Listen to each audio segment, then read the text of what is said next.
Hi mga B!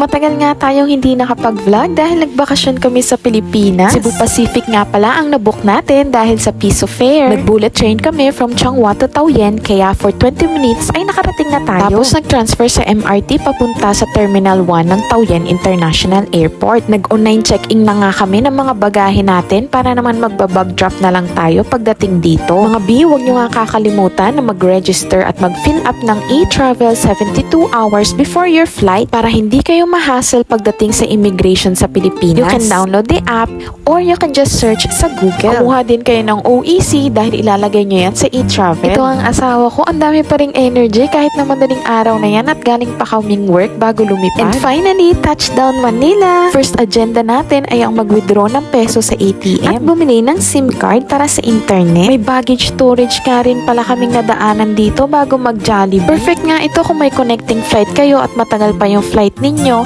Meron silang hourly, daily at long-term rates. Konting lakad pa nga ay nasa Jollibee na kami. Sa gutom nga namin ay hindi ko na videohan ang aming in-order. Waiting pa kami para sa connecting flight to Bohol. Kung napanood mo nga ang video na to, mga B, comment down below kung saang probinsya kayo sa Pilipinas. And follow me for part 2 para sa adventure natin sa Bohol. Thank you!